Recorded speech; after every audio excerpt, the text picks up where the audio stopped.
There was a great revival in the Hebrides in the early 1900s. Began to moved up to the pleading for it into the 40s. Maybe we could say it topped out in the early 50s. Two old women, one was 84 years old and one was 82 years old. One was blind and one was humped over so badly with spinal stenosis, just arched over. But they had passion for revival. They wanted God to work. This is what happened. They couldn't even get out to the church to pray. They couldn't even get out to the church to worship. Their house became a place to meet. People came in. They got so passionate about revival coming to their Isle, the Isle of Lewis. They got so passionate about it. They confronted the preacher and wanted to know if he was thoroughly right with God. And they prayed and prayed and prayed. And they'd seen the Lord, they said, with the church filled up and God blessing, a great overflow. And the fire of God struck that tiny little obscure place off the coast of Scotland. And when it happened, there was a young teenage boy that got saved in it. His name was Donald. And the preacher became so dependent upon Donald and so close to Donald, he would ask him to lead in public prayers and help him with the meetings, and he did. Oh, how God worked. People began to hear about it, and the revival fire spread. It spread. And God blessed in a great way. Those two old women, the kind of people don't want in their church anymore.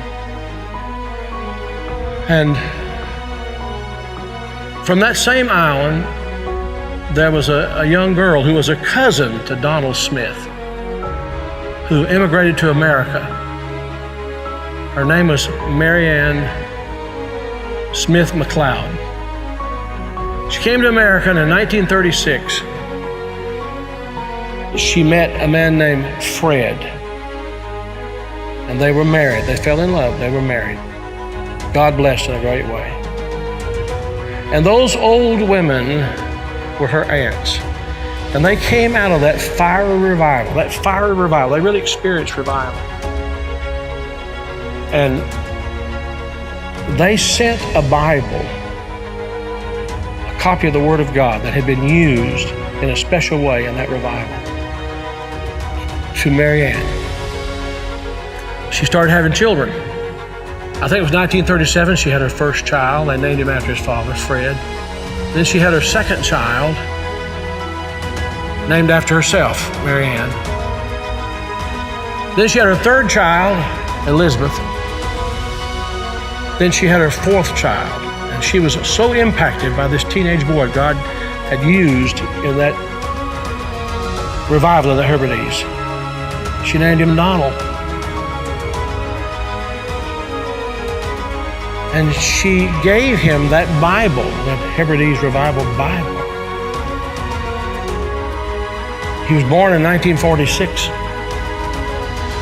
He's now the 45th President of the United States. And that Revival Bible is in the Oval Office. I'm saying to you, I don't know how, why, I don't know how it all comes together. But I believe God is putting some things together to give us just a window. If he could find some open people who know what the window's for. Can this be the time the window's open? Providentially, God has prepared the moment, and we will become the people of prayer, pleading with God. This is a plea. Wilt thou not revive us again? Will you be a part of that? Will you?